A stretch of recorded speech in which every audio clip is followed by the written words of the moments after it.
నీ కలెక్టర్లు పంపుతావా, నీ మంత్రులను పంపుతావా, నీ ఎమ్మెల్యేలు పంపుతావా, ఎంపీలు పంపుతావా? రా.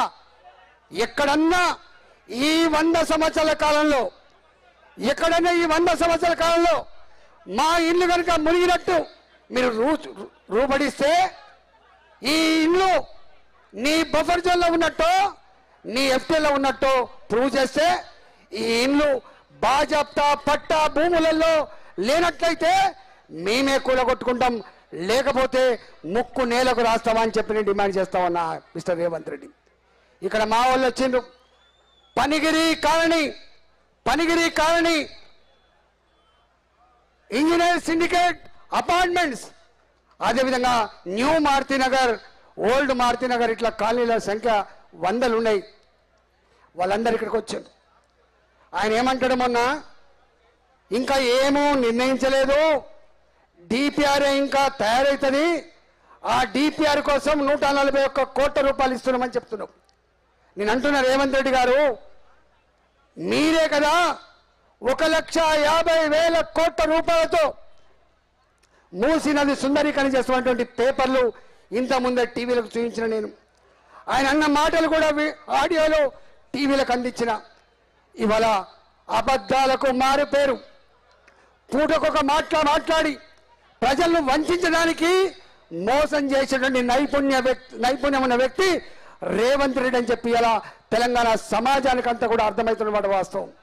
నేను అంటున్నా, 140 కోట్ల రూపాయలు ఇప్పుడే ఇస్తే డిపిఆర్ తయారు కాకపోతే ఎవడబ్బ జాగిర్ అని చెప్పి నీ పోలీసులు, నీ రెవెన్యూ అధికారులు నా పనిగిరి కాలనీకి వచ్చి 9 నెలల గర్భవతి, ఇప్పుడు వచ్చుంటుంది నాకు తెలిసి, 9 నెలల గర్భవతి, అయ్యా నీ నెలలో డెలివరీ కావాల్సి ఉన్నది, ఇప్పుడు పోయి నేను ఎక్కడ ఉండాలి, నేను డెలివరీ అయిన తర్వాత ఒక 2 నెలల టైం ఇవ్వండి, నేను షిఫ్ట్ చేసుకుంటా అని చెప్తే పోలీసులు ఆమెను రెక్కపట్టి గుంజేసి, నువ్వు మర్యాదకు పోతావా లేదా, నువ్వు కనుక పోకపోతే డబుల్ బెడ్రూమ్ కూడా ఇయ్యనని చెప్పినటువంటి దుర్మార్గం.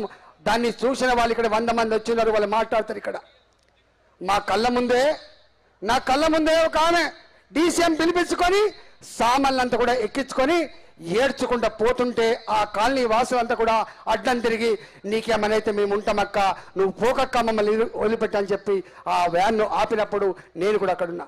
14 గంటల పాటు కొన్ని 100 పోలీసుల మధ్యలో, 100 మంది అధికారుల మధ్యలో వాళ్ళు ప్రతి ఇంటికి ఆర్బిఎక్స్ అని రాస్తుంటే, ఏందే ఈ ఆర్బిఎక్స్ అంటే రివర్ బెడ్, ఇది రివర్ బెడ్ అని చెప్పి రాస్తున్నప్పుడు నేనన్నా, అరే నువ్వు ఏమీ నిర్ణయించలేనప్పుడు, నువ్వు ఏమీ కంపల్సేషన్ ఇవ్వనప్పుడు నువ్వు ఎట్లా రాస్తావా అని చెప్పి అడ్డుకున్నాం.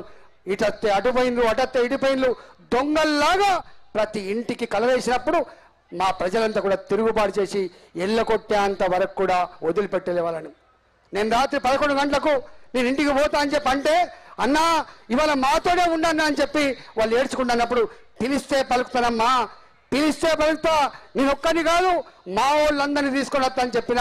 తెల్లారి మా వాళ్ళందరినీ తీసుకుపోయినా మహేష్ రెడ్డి గారు వచ్చిండు, ప్రేమేందర్ రెడ్డి గారు వచ్చిండు, మన నాయకులంతా కూడా అక్కడ కార్పొరేటర్ అంతా కూడా వస్తే అప్పుడు వాళ్ళకు ఉరట కలిగింది, అప్పుడు ధైర్యం వచ్చింది, మా ఇల్లు కూల్చివేసే దమ్ము రేవంత్ రెడ్డి సర్కార్ లేదని చెప్పి అప్పుడు కొండ మీద పోయి పెట్టింది.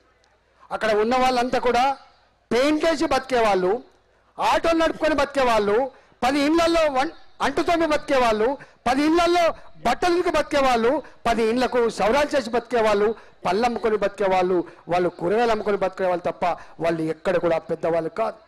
వాళ్ళ బిల్డింగ్లు చూస్తుంటే వాళ్ళు కలిగిన వాళ్ళు 2 అంతస్తులు, ఆ 60 గజాలలో 80 గజాలలో మంచి మంచి బిల్డింగ్లు కట్టుకున్నారు.